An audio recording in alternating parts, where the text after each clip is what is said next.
بسم اللہ الرحمن الرحیم الحمدللہ رب العالمین والصلاة والسلام علی سیدنا و مولانا محمد سید الانبیاء والمرسلین وعلی آلہ وصحبہ اجمعین اما بعد۔ سورہ الرعد کا جو رکوع آج ہم پڑھیں گے وہ آیت نمبر 32 سے آیت نمبر 37 تک ہے۔ اس کے بعد پھر ایک اور رکوع ہوگا اور سورہ رعد ختم ہوگا۔ اس رکوع میں اللہ تعالیٰ نے پھر اس بات کا اعادہ فرمایا ہے کہ جس طرح سے کافروں نے دیگر انبیاء کرام کے ساتھ مذاق اڑانے کا رویہ اختیار کیا تھا، ویسے اے نبی آپ کے ساتھ بھی ان لوگوں نے مذاق کا رویہ اختیار کیا ہے۔ کھیل ٹھٹا کرتے ہیں، دین کو بہت معمولی سمجھتے ہیں، اللہ کے عذاب سے ڈرانے پر ڈرنے کے بجائے اس کو صرف بیکار کی دھمکیاں سمجھتے ہیں، اور پھر ان کی زندگی ایسے ہی گزر رہی ہے باطل کے راستے پر، اور یہ اپنی تباہی کو، اپنی بربادی کو دعوت دے رہے ہیں۔ اس کا ذکر ہو رہا ہے۔ اعوذ باللہ من الشیطان الرجیم۔ وَلَقَدِ اسْتُهْزِئَ بِرُسُلٍ مِّن قَبْلِكَ فَأَمْلَيْتُ لِلَّذِينَ كَفَرُوا ثُمَّ أَخَذْتُهُمْ فَكَيْفَ كَانَ عِقَابِ۔ ایک ہی طریقہ کار شروع سے اللہ تعالیٰ کا رہا ہے انبیاء کرام کے مخالفین کے ساتھ، اور یہاں پر بھی وہی ہے۔ اللہ تعالیٰ فرمایا گیا ہے کہ بے شک مذاق اڑا گیا ہے، تمسخر کیا گیا ہے، کھیل ٹھٹا کیا گیا ہے آپ سے پہلے رسولوں کا بھی، جیسے آپ کے ساتھ ہو رہا ہے۔ یہ کوئی نئی بات نہیں ہے، ایسے لوگ پہلے بھی گزرے، انہوں نے پہلے رسولوں کے ساتھ بھی ایسا ہی کیا۔ آپ کے اوپر نام رکھ رہے ہیں، کوئی جھوٹا کہہ رہا ہے، کوئی جادوگر کہہ رہا ہے، کوئی مجنون کہہ رہا ہے، دیوانہ کہہ رہا ہے، ایک ایک آدمی ایک ایک نام لے رہا ہے، کوئی شاعر کہہ رہا ہے۔ قرآن جب سناتے ہیں تو کہتے ہیں یہ تو شاعری ہے، بس بیکار کی باتیں ہیں۔ کوئی کہہ رہا ہے کہ یہ پرانے لوگوں کی قصے کہانیاں ہیں، اس کی کوئی اہمیت نہیں ہے۔ یہ جو ان لوگوں کے جو کلمات ہیں، یہ ان کی گمراہی کی وجہ سے جو ان کے منہ سے نکل رہے ہیں، اس سے پہلے کے انبیاء کرام کے ساتھ بھی ایسے ہی ہوا تھا۔ فَأَمْلَيْتُ لِلَّذِينَ كَفَرُوا، ہم نے بھی جو کیا اس وقت آج بھی وہی کر رہے ہیں کہ ہم نے پہلے بھی کافروں کو ڈھیل دی تھی، ان کو موقع دیا تھا، وقت دیا تھا۔ کتنا کرتے ہیں کرتے رہو، کتنا بولتے ہیں بولتے رہو، آج بھی ہم وہی کر رہے ہیں۔ ثم اخذتهم، لیکن ہم نے ان کو چھوڑ دیا نہیں، ہم نے ان کو پکڑا، اور بہت بری طریقے سے پکڑا۔ پکڑنے کا وقت جب تک نہیں آیا ان کو مہلت دی جاتی ہے، لیکن جب پکڑنے کا وقت آ جائے تو پھر اتنی بری پکڑ ہوتی ہے۔ فَكَيْفَ كَانَ عِقَابِ، تو ان کو یاد رکھنا چاہیے کہ کس قدر بھیانک انجام تھا۔ افمن هو قائم على كل نفس بما كسبت وجعلوا لله شركاء قل سموهم، کیا وہ خدا جو نگہبانی کر رہا ہے، نگرانی کر رہا ہے ہر نفس، اس کے اعمال کی، اس کے اعمال پر اس کی نظر ہے، ایک ایک بندہ کیا کیا کر رہا ہے، اچھا کر رہا ہے یا برا کر رہا ہے، ہر چیز پر اس کی نظر ہے۔ وہ ڈھیل دینے کا مطلب یہ نہیں کہ وہ بے خبر ہے، وہ ڈھیل دیتا ہے، لیکن حقیقت کیا ہے، وہ اتنی بڑی طاقت والا ہے کہ ایک ایک انسان کے ایک ایک لمحے کی خبر رکھتا ہے، چاہے وہ اچھا کر رہا ہو یا برا کر رہا ہو۔ وَجَعَلُوا لِلَّهِ شُرَكَاءَ، اور ان لوگوں نے ایسے طاقتور خدا کو چھوڑ کر اس کے شریک بنا لیے ہیں۔ یہ مشرکین اللہ کے شریک بنا لیے ہیں۔ یہ لوگ کیا کر سکتے ہیں؟ قل سموہم، ذرا نام تو لو ان کے، کون ہے وہ؟ بھئی اللہ تعالیٰ، اگر آپ اللہ کو مانتے ہیں اور کہتے ہیں کہ یہ بت اللہ کے ساتھ شریک ہیں، تو یہ جو اللہ کے ساتھ شریک ہیں اس کی خبر اللہ کو نہیں ہونا؟ کامن سینس کی بات یہ ہے کہ اللہ تعالیٰ کو تو معلوم ہوگا نا، اگر اس کے کوئی شریک ہے تو۔ اللہ نے کبھی بتایا ہے کہ میرے شریک ہے فلاں فلاں ہے؟ نہیں ہے، تو تم نام تو لو، پتہ چلے گا کون کون ہے وہ اللہ کے شریک ہو سکتے ہیں کیا؟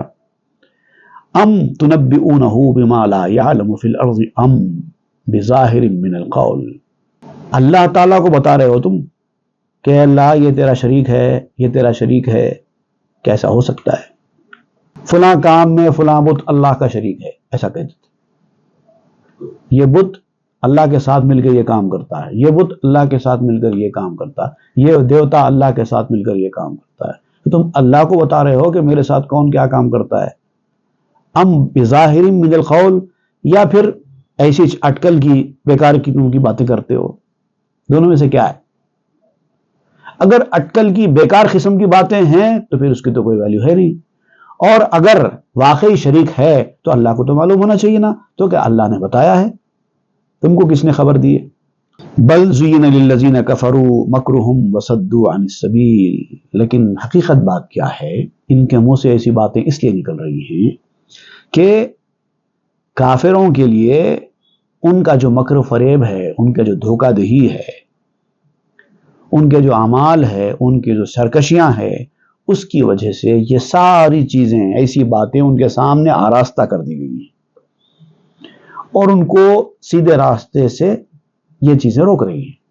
اگر انسان کے اندر سرکشی ہو، ضد ہو، ہٹ دھرمی ہو، مکارانہ اس کا مزاج ہو، تو ویسا آدمی اچھائی کو اپنی آنکھوں کے سامنے آنے کے باوجود بھی نہیں دیکھ سکتا۔ وہ بات بتائی جا رہی ہے۔ ایسا نہیں ہے کہ حق نہیں ہے، ایسا نہیں ہے کہ معجزات نہیں ہے، ایسا نہیں ہے کہ اللہ تعالیٰ نے اپنی آیتیں نازل نہیں کی، نشانیاں نہیں بتائی ہیں، تمہاری آنکھوں کے سامنے ہیں لیکن تم کو دکھائی نہیں دیتی کیونکہ اندر سے سرکشی ہے۔ وَمَن يُضْلِلِ اللَّهُ فَمَا لَهُ مِنْ هَادٍ، اور حقیقت یہ ہے کہ اللہ تعالیٰ جس کو گمراہی کے راستے پر چھوڑ دے، ہدایت کی توفیق ہی نہ دے، ایسے آدمی کو ہدایت دے بھی کون سکتا ہے؟ کوئی نہیں دے سکتا۔ لَهُمْ عَذَابٌ فِي الْحَيَاةِ الدُّنْيَا وَلَعَذَابُ الْآخِرَةِ أَشَقُّ، ایسے لوگوں کو دنیا کی زندگی میں بھی عذاب ہوگا، تکلیفوں کا عذاب ہوگا، اطمینان جو ایمان والوں کو حاصل تھا اس سے ان کو محروم کر دیا جائے گا، یہ بھی ایک عذاب ہے۔ ہر چیز ہے دنیا میں لیکن سکون نہیں ہے، یہ بھی ایک عذاب ہے۔ کروڑ پتی، ارب پتی لوگوں کی زندگیوں کو جا کر دیکھیے، کیا نہیں رہتا ان کے پاس؟ سب رہتا ہے لیکن سکون نہیں رہتا ہے، وہ بھی ایک عذاب ہے۔ تو دنیا کا عذاب تو ہے ہی ایمان نہ ہونے کی وجہ سے، آخرت کا عذاب تو اس سے بھی زیادہ سخت ہے، دنیا کے عذاب سے بھی زیادہ اشق ہوگا۔ فَمَا لَهُم مِّنَ اللَّهِ مِن وَاقٍ، اور اللہ کی گرفت سے ان کو بچانے والا کوئی نہیں۔ مَثَلُ الْجَنَّةِ الَّتِي وُعِدَ الْمُتَّقُونَ تَجْرِي مِن تَحْتِهَا الْأَنْهَارُ، جنت کی مثال جو پرہیزگاروں کے لیے، اللہ سے ڈرنے والوں کے لیے بنائی گئی ہے، اس کی مثال ایسی ہے جیسے بہت ہی خوبصورت علاقہ ہے جس کے نیچے نہریں بہ رہی ہیں۔ یہ بھی مثال ہے، ورنہ جنت کی حقیقت کو انسان نہیں سمجھ سکتا، اسی لیے اس کو کسی قدر سمجھانے کے لیے مثالیں دی جاتی ہیں۔ نہریں ہوں گی، باغ ہوں گے، باغوں کے نیچے پانی بہتا ہوگا، یہ پھل ہوگا، وہ پھل ہوگا، جو چاہے مل جائے گا، یہ وہ ساری باتیں جو بیان کی جاتی ہیں یہ صرف انسان کے سمجھانے کے لیے ہے، ورنہ حقیقت میں جنت کی اصلیت کو جاننا کسی انسان کے بس میں ہے ہی نہیں۔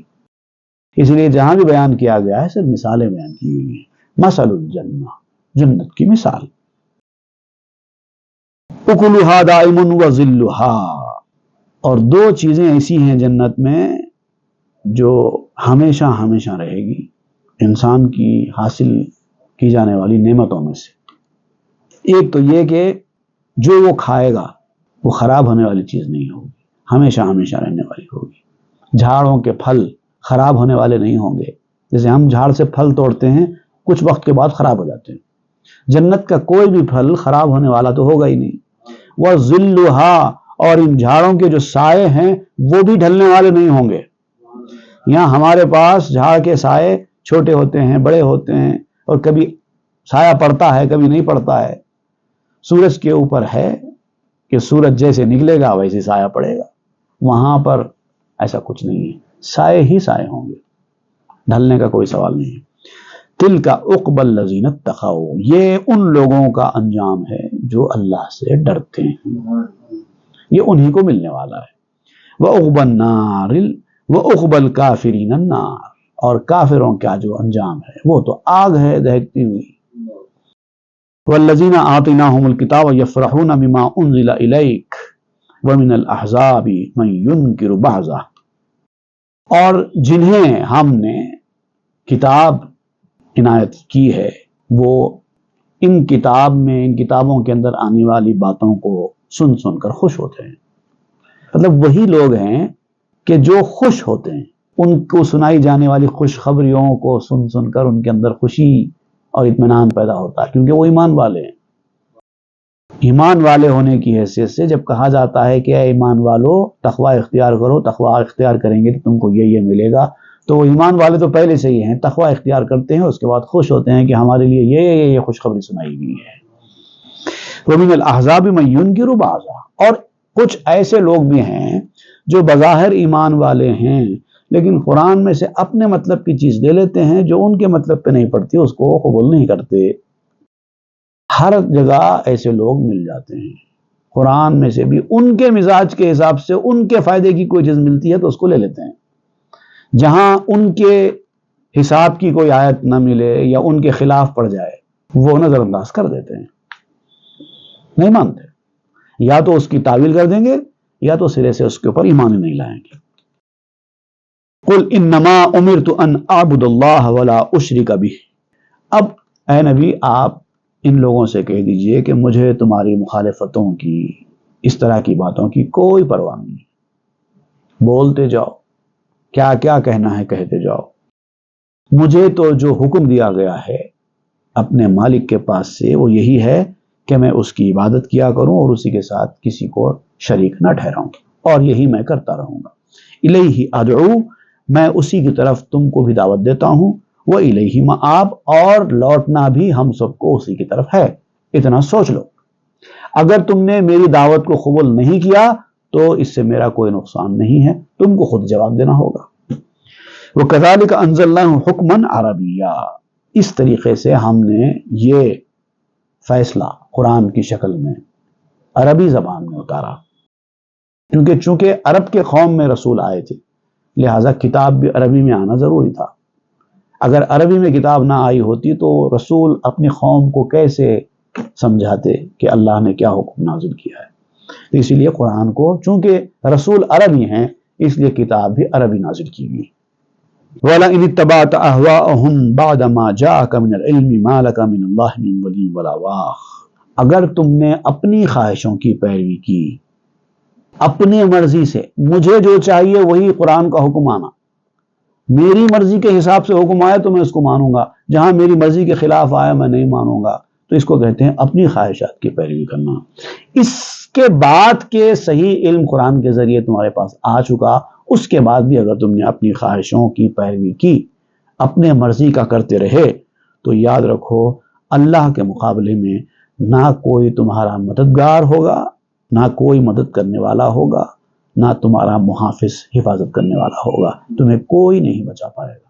سوچتے رہ لو، منصوبے بناتے رہو، کچھ ہونے والا نہیں۔ اللہ کے راستے سے ہٹ گئے تو اب کوئی مددگار نہیں ہے، لیکن اللہ کے راستے پر ہے تو پھر اللہ تو ہے ہی ہے، اللہ کے بہت سارے بندے مددگار ہیں۔ شرط صرف یہی ہے، اس راستے پر ہونا، تو پھر مددگار ہیں، اللہ کے حکم سے بہت مدد کرنے والے ہیں۔ لیکن اگر اس راستے سے ہٹ گئے تو جب اللہ ہی مدد کرنے والا نہ رہے تو کون مدد کر سکتا ہے؟ صدق اللہ العظیم وصدق رسول النبی الامین الکریم ونحن علی ذلک من الشاہدین والشاکرین، آمین، والحمد للہ۔